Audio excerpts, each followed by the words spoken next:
Recording by Danny Maloney. Spacemen Never Die by Morris Hershman. Henry Weller stood facing a huge, three-dimensional picture on the wall of his dining room. "Can't we get rid of it?" he asked, turning to his wife. "I mean, with all due respect, of course. No man enjoys coming home into his dining room and having to sit at meals and look at a full-sized picture of his wife's first husband arriving on Venus. Fair's fair, but such a setup is ridiculous." "No," Phoebe shook her blonde head. "Don Manton loved me, and he was famous. I like to be reminded of the days when my picture was in all the telepapers and my face on so many telescreens." She might just as well have called him a tattered non-entity, though Henry was doing pretty well as a foreman in the local humandroid factory. He was stopped from reminding her by Phoebe saying that she'd leave for a bit of shopping. She left abruptly. Henry watched her take off from the roof of their two-story fibroid house and went back to the dining room.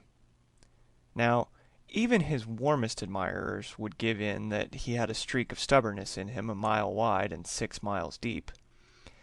Henry took the three-dimensional monstrosity off the wall, holding it hard by thumb and forefinger on its Luminex frame, and prepared to say goodbye to the picture of Don Manton.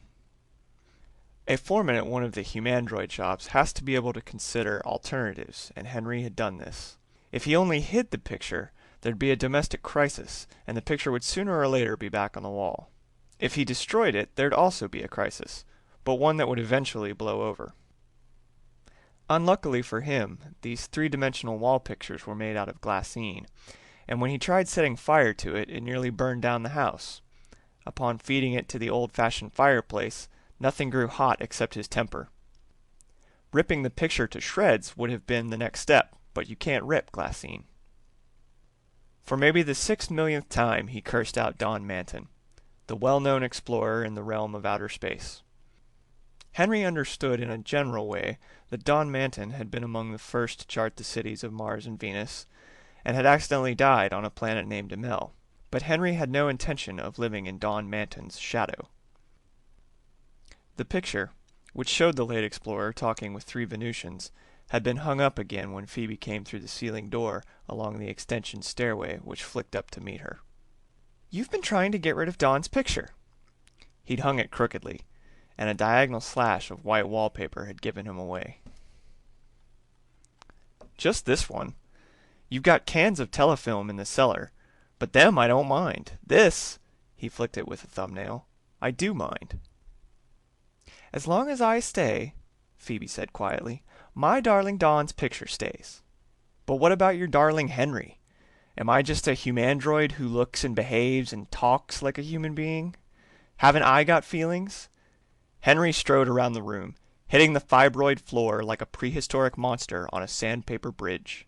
"Either that picture goes," he said finally, definitely, "or I go." Phoebe shook out her blonde hair, letting it fall about her shoulders. "Too bad." Inside of an hour he had packed his suitcases. Phoebe cried bitterly, but he wouldn't budge about the picture. Henry took the plane. He put up at his club, went to the bar, and was gobbling down something called pressurized scotch when he heard a noise back of him. "Get away from me," said Henry, who was quite a few over the traditional 8 by this time. "I've had enough of Don Manton, let alone his helpers." Speed Roggs, who had taken a couple of trips with Manton, was tall and thin as the bar stool, and with a spaceman's ability to think fast when he had to. Loudly he ordered a Venus Whiz, explaining to a disgusted Henry, "After the barkeep mixes the drinks, he melts the swizzle stick and pours that in too." He gulped the stuff down gratefully, then said, "Tell me your troubles, Hank." Henry did. Speed Roggs looked disgusted. "Are you serious?" he asked, and when Henry swore to cut Speed's throat on asking that again, went on, "Women are space mad." As Henry agreed, Roggs said, "The one thing you don't understand about Don Manton is that he was maladjusted. He couldn't stay still.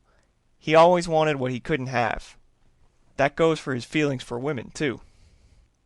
Henry looked up with bloodshot eyes nearly popping out of his head. Roggs kept going. "Don and Phoebe never got along once they were married.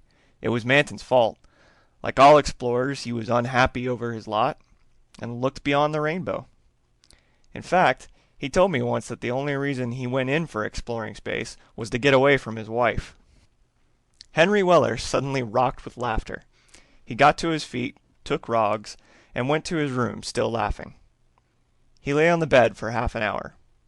At the end of that time, he sat up. "Tell the manager I won't be here for supper," he said to Speed. "I've got a little trip to make." "Where are you going?" "Home. To give the good tidings to my wife." Henry's fibroid house looked about the same. He parked the plane and let himself in by the roof door and down the extension staircase.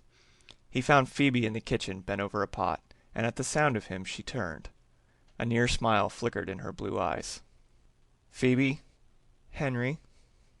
They laughed together. Henry wanted to tell her what he knew as bitterly and maliciously as possible, but he simply opened his mouth a few times. He couldn't say it. Everyone is entitled to an illusion, and this was Phoebe, his blonde wench, his wife, his woman. He looked a bit sick. She smiled. "Come into the dining room." The three-dimensional picture had been rolled up into the corner. Henry promised to put it away in the cellar and clean up the cellar as soon as he could. Phoebe said that her first husband had never liked to stay home. He'd always been afraid to live normally. "I was wrong about the picture," she told him. "And I didn't know till I saw you leave the house." It goes without saying that Henry and his Phoebe lived happily ever after. But it is perhaps not so well known that Phoebe was left with a little disposal problem too. She had a rough time finding a buyer, in secret of course, for her brand new humandroid, who looked and behaved and talked so exactly like that well-known flyer, Speed Roggs.